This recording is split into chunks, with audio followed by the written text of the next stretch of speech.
Okay, guys, my third player that I'm very excited to watch is kind of a no-brainer, so I'll bring him up first. I mentioned that I was going to talk about three guys who, were projected to go a bit higher in the draft, but fell for various reasons. So the first guy that I'm going to pick is Jesper Wallstedt.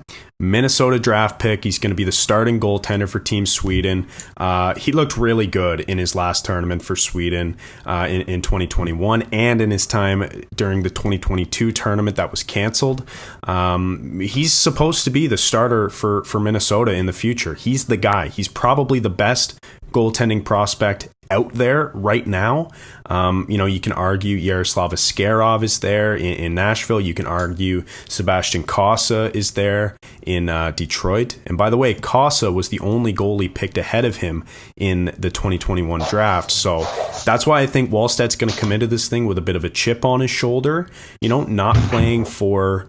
like Sweden's definitely going to be good, but I think we can all agree that Team Canada is probably the favorite here. Like, just look at the weapons up and down their lineup. So I think he's going to see a ton of shots, or at least more than Cossa, and he's gonna be able to come out and prove that maybe he should have been the first goalie taken in that draft. He's going to have a chip on his shoulder, and I can't wait to see it.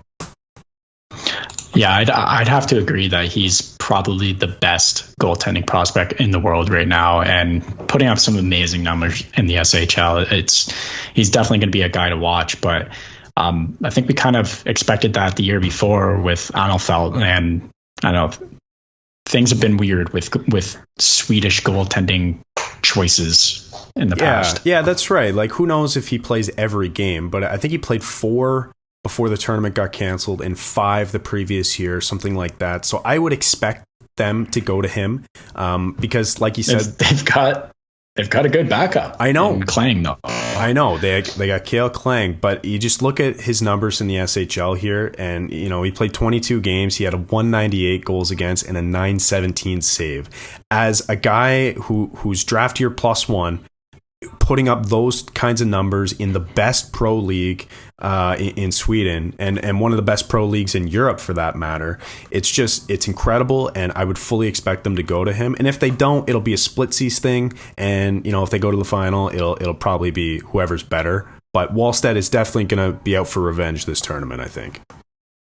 Yeah, he certainly has that potential to be the franchise goaltender for the Minnesota Wild. It'll be interesting to see what happens with him and Cossa, because I think right now for Canada the starter is Dylan Garand, right, guys? And so it'll be interesting to see if Cossa gets in. But yeah, talking about Wallstedt, a big talented kid who will definitely have a chip on his shoulder after being selected after Garand. There's another organization right there, the Minnesota Wild, that is just loaded with prospects, especially after this draft, as we've mentioned before. Wallstedt definitely right at the top of that list, and looking for the big Swedish goaltender to have a good tournament here.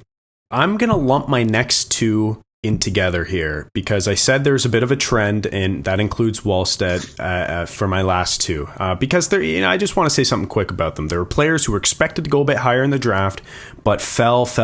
And like I said, Case, I bet you can guess who these two players are. I'm going to start with Mr. Brad Lambert, the Finnish forward. I was thinking about talking about 2 other Finnish players, and that's Topi Niemela, who is the Leafs, arguably the Leafs' best prospect, or Ronnie Hirvonen, another really good Leafs prospect. But I'm not going to do that. I'm going to talk about Brad Lambert. I think he, again, is another guy with a chip on his shoulder. He's going to come into this tournament, and he's got something to prove. He was projected, a few years ago originally to go number 1 in this draft, and then as the couple years went on, he fell, and he ended up going 30th overall to Winnipeg. So we'll see how that pans out for him in this tournament, but he's definitely a player to watch. The second guy is also on Finland, and similar situation. Again, at one point he was projected to go number 1 in his draft the year before, but he fell even further than Lambert did, and that's Aturati. He fell to 52nd overall to the New York Islanders. But Ratty is an interesting one because there's a bit of a story there.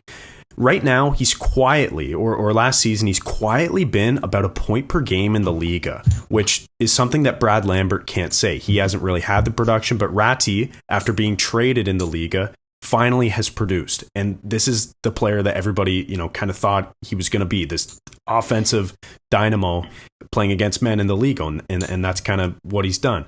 He had 3 points in 7 games for Finland in 2020 in the World Juniors, but then infamously was left off the roster the next year. Do you guys remember that? He didn't make the team, and I don't even know if he got an invite to 2022 before the stoppage. And so he's definitely got something to prove. These two Finnish players, Lambert and Ratty, both projected to go super high in the draft. Both fell, one more than the other, but they're going to be another couple players with chips on their shoulder coming into this tournament with something to prove. Yeah, great.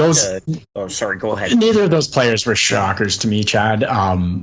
Like you said, I probably could have picked all 3 of those players because I know how you feel about most of them. Is that all that's all 5 of yours? That's all 5 of my guys. And you know what? Like I said, you'll be able to pick them. I like my guys. Call me Kyle Dubas. I like my guys. You like them. Well, I got to Harp. Why don't you just pay Chad the $100 and then I'll stay even, because I didn't hit on my bet on you there, Chad. Maybe he'll be my 5th since. Who'd you think? Harp stole mine. Well, let's get to that after Harper. Okay. Thanks. Okay.